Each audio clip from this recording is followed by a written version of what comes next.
Lucas Marshall, wealthy, confident, and hopelessly addicted to winning, accepted a challenge that would shake the foundations of his perfectly curated life. Winning was more than habit for him, it was a biological reflex. Whether in business, love, or social circles, Lucas played to dominate. Competition was his drug of choice, and victory his daily fix. So when his longtime friend Jack tossed out a reckless dare across the glittering noise of a Manhattan soiree, Lucas felt that familiar rush, the quickened pulse of a man who smelled a game. Jack's grin carried the glint of mischief. "Let's see if you can win this one, Lucas. I bet you wouldn't dare to marry someone completely outside your usual type." Lucas, who'd built a reputation on pursuing the kind of women magazines called classic, paused mid-sip. His pride sparked like flint. "And what exactly is the prize?" Jack raised his champagne glass, smile widening. $1 million if you pull it off, but there's a catch. You actually have to marry her and stay married for 6 months. The number, the audacity, the pure absurdity, it was irresistible. This wasn't about money. It was about pride, the high of outsmarting everyone again. Lucas didn't hesitate. "You're on." Jack's chosen bride-to-be was Chloe Richards, a woman who defied every conventional idea of beauty Lucas had ever chased. He didn't know her, didn't care to. To him, this was just another match to win, another mountain to climb. Within days, he received a neatly bound file. Chloe Richards. Confident, independent, sharp-tongued, the kind of woman who didn't orbit anyone's gravity, especially not a man's. That contrast intrigued him more than he wanted to admit. He liked control. She clearly wouldn't hand it over. He was already imagining how to tilt the balance. Their first meeting took place at a sleek restaurant high above the city. When Chloe walked in, Lucas's first thought was how unbothered she seemed by the setting, or by him. Most people tried to impress him. She didn't even try. She looked him straight in the eye. "You must be Lucas Marshall," she said, sliding into the chair opposite him with effortless composure. "And you must be Chloe Richards," he returned smoothly, offering a practiced smile in his hand. She took it after a deliberate pause, her grip steady and unapologetic. No nerves, no fluster, just presence. "Let's skip the pretense," she said, her voice crisp and unflinching. "I know why we're here. I know about the bet. I know the terms." Lucas raised a brow, masking surprise behind amusement. "And you still showed up?" "I have my reasons," she said, leaning back slightly as if measuring him. "I'm not naive. 6 months may sound short, but a lot can happen in that time. If you think you'll control me or script my life, you're wrong." He smiled. There it was, that spark of defiance, the kind of challenge he couldn't resist. By the end of dinner, he was hooked. She hadn't been impressed or intimidated.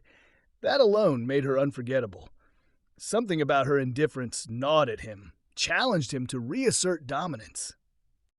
Days later, he couldn't stop thinking about her. For the first time, Lucas Marshall, the master strategist, wasn't sure which way the pieces would fall. Their second meeting took place in a tiny cafe, Chloe's suggestion. It was far from Lucas's polished world, and that's precisely what intrigued him. He wanted to understand what made her tick. She was already there when he arrived, sipping tea with the same calm self-assurance that had thrown him off balance before. "I thought luxury was your comfort zone," she teased lightly when he sat. "Sometimes a change of scenery sharpens perspective," he countered, hiding the discomfort the casual setting stirred in him. They exchanged polite small talk before Chloe cut straight to the core. "If we're going to do this, let's make something clear," she said, setting her cup down. "I don't want your money, and I'm not here to play the part of a trophy wife. 6 months means 6 months. I plan to leave exactly as I came." Lucas studied her carefully. There was no bluff in her tone. "So what do you want, then?" "Freedom," she said simply. "Even within this arrangement, I live on my terms. I won't be managed." He admired her conviction, even as it pricked his ego. "Fair enough," he said finally. 6 months, then we go our separate ways." She nodded once, sealing the agreement with quiet finality. The line between them was drawn. She would keep her independence. He would play to win. But as the wedding day approached, Lucas sensed something different about this game. It didn't feel like his usual field.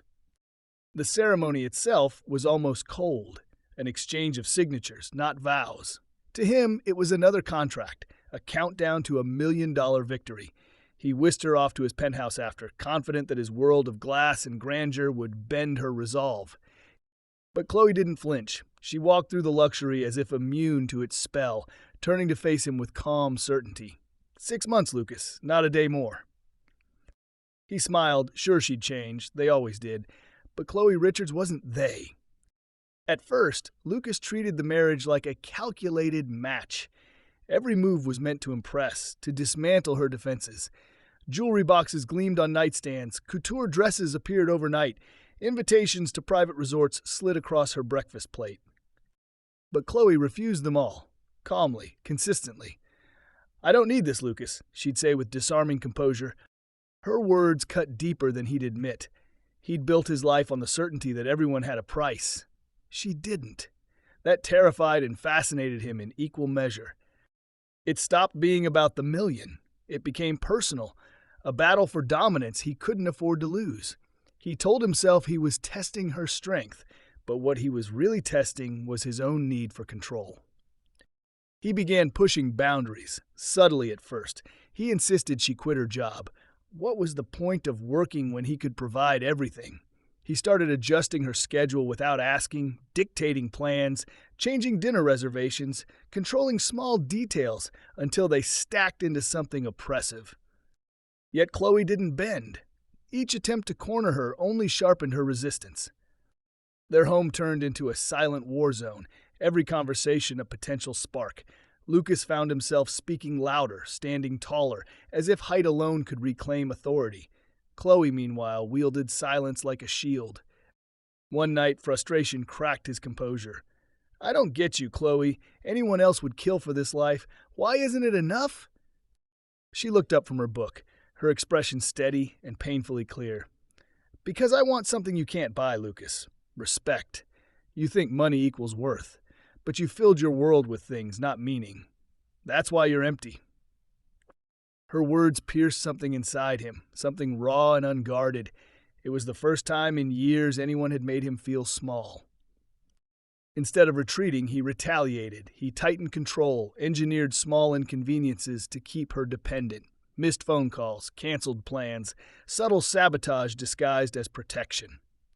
But Chloe saw every thread. She played along just enough to keep him guessing, her strength infuriatingly intact. Then one night, as he paced the living room trying to regain ground, she turned the tables. "You think you're the one controlling this," she said evenly, eyes locked on his. "But maybe you should ask yourself, what if you're the one being played?" Her tone wasn't taunting. It was prophetic. And for the first time, Lucas felt the faint tremor of unease crawl beneath his confidence. Weeks passed under growing tension. The battle lines blurred, replaced by an unfamiliar rhythm. Attraction mixed with resentment, tenderness tangled with rage. Then something shifted. Late one evening, after a particularly sharp argument, Lucas stood by the window overlooking the city, its lights reflecting like ghosts in the glass. Normally, that view made him feel untouchable. Tonight, it made him feel alone. He realized he wasn't fighting Chloe anymore. He was fighting the version of himself she had exposed, the hollow man who mistook dominance for strength. Jack noticed the change first. "You're not yourself," he said over dinner one night, studying Lucas with half a grin. "She's in your head." Lucas forced a smirk, but the truth hung between them like smoke. Chloe Richards had gotten under his skin. That night, Lucas returned home to find her reading again, calm and unshaken. He stood in the doorway for a long moment before speaking. "Can we talk?" She closed the book, meeting his eyes without hesitation. "Of course." For the first time, his words weren't a performance. "This started as a game," he admitted quietly, "but it doesn't feel like one anymore. I don't even know what we're doing." "I told you," she said softly. "I was never playing. You were. Maybe it's time you asked why." The honesty in her tone disarmed him more than anger ever could. He paced a few steps, frustrated by the truth in her calm. "You've got secrets, Chloe. The more I try to understand you, the less control I have, and I hate it." She stood and stepped closer, her voice low but steady. This isn't about control. You've built your life conquering everything in your path, but not everything needs conquering. Some things just need to be faced. He met her eyes, and for a single beat saw her as she truly was, not a prize, not a pawn, a mirror. "What do you want from me?" he asked, his voice barely above a whisper. "I want you to figure that out," she said simply, turning away and leaving him with the question echoing in the dark. In the days that followed, silence became their new language. It wasn't the cold, tactical kind. This was heavy, introspective. Lucas felt himself unraveling. For the first time, he didn't know how to win. But Chloe wasn't finished. Not yet. As the 6-month mark approached, Lucas began noticing patterns he couldn't explain. Business deals slipped through his fingers. Projects stalled. Trusted partners turned uncertain. It felt orchestrated, but by whom? Then one night, the truth came calling. Chloe was on the balcony, framed by the city's glow. He approached, tension coiled tight. "I need answers," he said. "No more games. What's really going on?" She turned slowly, her face half in shadow.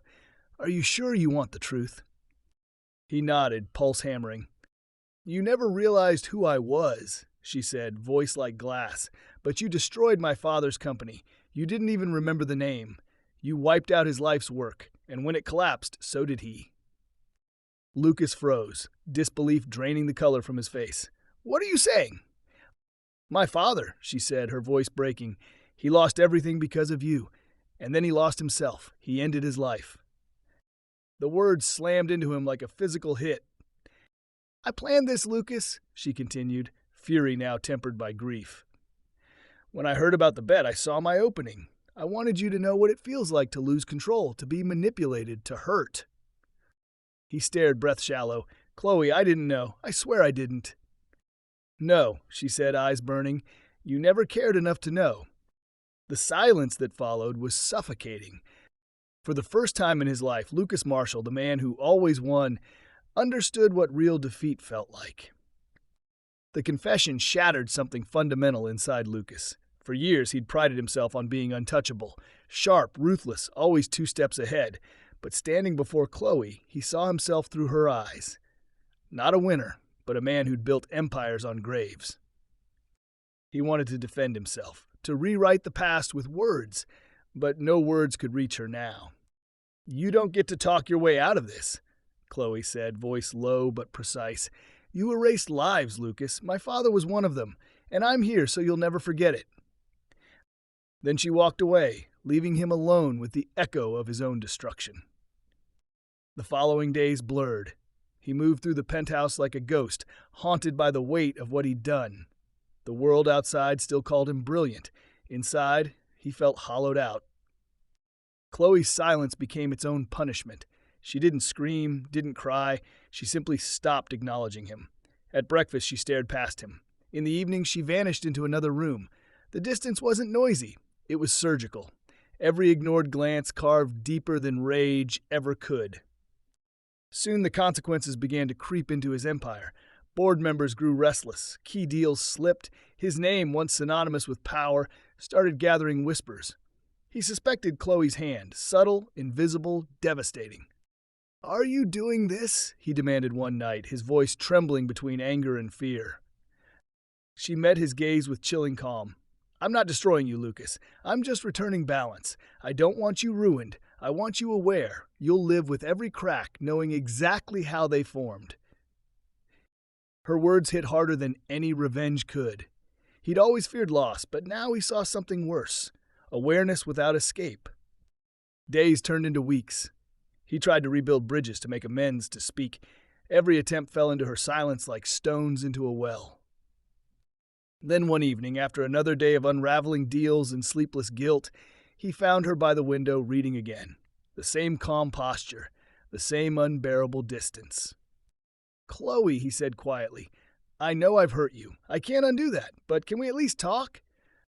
She closed the book slowly, eyes still on the page. When she looked up, her stare was frost.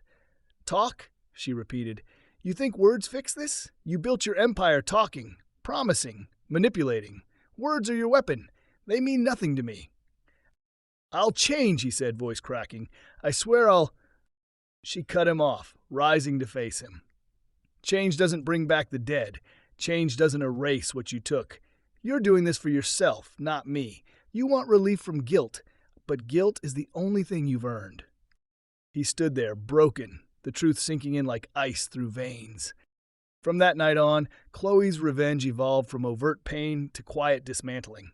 She didn't strike at his fortune or reputation. She targeted his certainty. Every small victory he tried to reclaim slipped away. Every attempt at control dissolved in her calm refusal. He began losing sleep. He'd wake at dawn to find her already gone, walking, thinking, existing beyond his reach.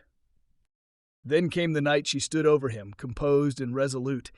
"You took something from me I can never reclaim," she said. "Now I've taken something from you that will never return. Your peace." She turned away, leaving him to the silence she'd sculpted so perfectly. For weeks afterward, Lucas drifted through his days in a haze of regret. The city that had once been his kingdom now felt like a mirror of everything he'd broken. He stopped going to meetings, stopped answering calls. But in that wreckage, something small began to shift. The old Lucas, the arrogant player, was dying, piece by piece. What replaced him was quieter, humbler, uncertain. He realized that begging for forgiveness was pointless. What mattered now was proof, action, not apology. One morning he made a decision. No grand gestures, no speeches, just a start. He gave Chloe space, real space. No manipulation, no intrusion. He began to notice her habits, the way she drank her coffee, the flowers she preferred, the music she listened to when she thought he wasn't watching. That afternoon, he left a vase of peonies, her favorite, on the kitchen table. No note, no explanation. When she returned, she paused, touched one of the blooms, and smiled faintly before moving on. She said nothing, but that silence felt different, less cold, almost accepting. The next morning, he prepared her coffee exactly as she liked it, strong, black, no sugar, and left before she woke. Every day after, he tried to show care without expectation, no bribery, no charm, just small, human gestures. Weeks passed. Chloe remained cautious but watchful. One chilly night, she stood on the balcony, wrapped in a blanket. Lucas approached quietly, holding a mug of tea. "Thought you might like something warm," he said softly. She accepted without looking at him. They stood side by side, staring at the city's endless sprawl. The silence wasn't heavy this time, it was shared. "Why are you doing this, Lucas?" she asked finally. He hesitated. "Because I finally understand that apologies mean nothing without proof. I can't change what I did, but I can change who I am." "You can't rewrite the past," she said gently. "I know," he admitted, "but maybe I can build something better going forward." For the first time, Chloe looked at him, not with hatred, but curiosity. Weeks later, small signs of thaw began to appear. She let him join her for coffee. They exchanged polite words. A faint truce, fragile but real. Then one evening, she came to him unprompted. "I'm not ready to forgive you," she said carefully, "but I see you trying. Maybe that's a start." He nodded, emotion thick in his throat. "Then I'll keep trying," he said simply. Their days grew calmer, slower. It wasn't love yet, but it was something like peace. Still, Lucas sensed there was more, something unspoken behind Chloe's eyes, something she hadn't told him. And he was right. One rainy night, she sat on the edge of their bed, distant. When he asked what was wrong, she didn't answer at first. Then, quietly, "There's something you don't know." He waited. "When my father's company fell apart, when he died, I was pregnant." The world stopped. Lucas felt his chest seize. "What?" She nodded, tears pooling. "The stress, the grief, it broke me. I lost the baby." The air drained from his lungs. He couldn't move. "I didn't know," he whispered. "I swear, Chloe, I didn't." "You didn't know because you never looked," she said, voice trembling. "You never cared enough to see the people you crushed." Her pain was unbearable, and this time he didn't try to fight it. "I can't undo any of it," he said, voice shaking, "but I'll spend the rest of my life trying to make it right, not just for you, for everyone I hurt." Chloe studied him for a long moment, then nodded slowly. "Maybe someday I'll find a way to forgive you," she said, "but not yet." He accepted it. He didn't deserve quick absolution. That night marked the beginning of his redemption. The morning after her confession, Lucas sat alone in the quiet of the kitchen, hands trembling around a cup of untouched coffee. The sunlight cutting through the windows felt cruelly bright, illuminating every corner of a life he no longer recognized. He couldn't hide behind charm or strategy anymore. This wasn't about winning. It was about facing the damage he'd done and rebuilding from the ground up. He began small. He pulled records of every acquisition, every company he'd swallowed without thought. Names blurred into numbers, and for the first time he saw the faces behind the losses. Families, employees, people who'd believed in something before his empire devoured it. Then he went to see them, one by one. He stood on doorsteps in modest neighborhoods, his tailored suit out of place against peeling paint and weary faces. "I'm Lucas Marshall," he'd begin, voice stripped of arrogance. "I came to apologize." Some slammed doors in his face. Others stared in disbelief. One man, older and bitter, laughed harshly. "Apologize? You ruined lives. What's that worth now?" Lucas didn't argue. "Nothing," he admitted quietly, "but I want to help rebuild what I broke, if you'll let me." And he did. He funded programs for small businesses, offered restitution, helped reopen the very doors he once closed. It wasn't redemption. It was repair. A start. Word spread slowly, quietly. The press tried to spin it into a rebrand, but Lucas didn't care. For the first time in years, his actions weren't about optics. They were about substance. Chloe saw it happen from a distance. At first, she assumed it was guilt, a performance. But the consistency, the humility, began to chip away at her certainty. This wasn't the man who'd walked into her life full of ego and fire. This was someone learning how to be human again. One evening, she waited for him on the balcony as he returned home. His shoulders looked heavier, his expression quieter. "How was today?" she asked, her tone almost gentle. "Hard," he said truthfully. "But it felt right. Every time I talk to someone I've hurt, I realize how blind I was. I can't fix everything, but I can try." She nodded slowly, her eyes softening. For the first time, there was no barrier between them, just two people standing in the aftermath of the same storm. "I can see that," she said, "and maybe it's time to stop living in the past." Something in him loosened, a tension he hadn't realized he'd been holding since the day they met. As the months slipped by, their home changed. The air that once crackled with conflict now felt calm, grounded.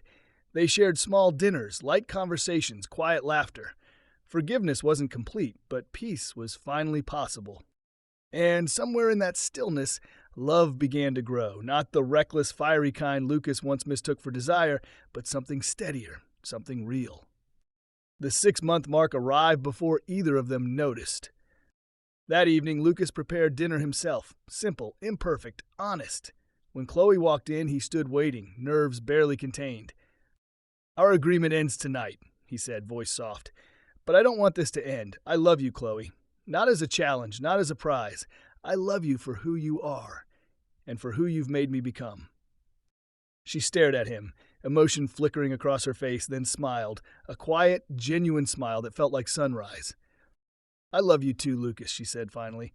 "But this time, no bets, no games, just us." Relief flooded him. The man who once believed he could buy the world now understood the only thing worth having was something money couldn't touch. Weeks turned into months, and their bond deepened. The old ghost didn't vanish overnight, but they learned to live alongside them, turning scars into reminders instead of wounds. Then one morning, Chloe paused by the window, hand resting on her stomach, a faint, disbelieving smile tugging at her lips. Later that day, she told him, "I'm pregnant." The words hit like light breaking through dark clouds.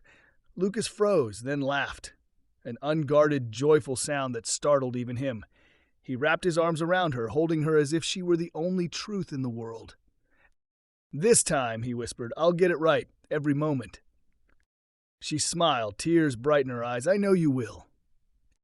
They decided to remarry, this time not for money, pride, or redemption, but for love. No audience, no spectacle, just them, a handful of close friends, and vows that meant what they said. When the ceremony ended, they stood beneath soft lights, music humming gently around them. Chloe rested her head on his chest and whispered, "Who would have thought it all began with a bet?" Lucas smiled, his hand on her back. "The best gamble I ever made," he said. Outside, the city shimmered, alive, endless, forgiving. They had both been broken, both rebuilt, and now together they were something new. A story that began as a dare had become a lesson in grace. And as they stepped forward into their next chapter, hand in hand, the world around them felt, for once, perfectly still.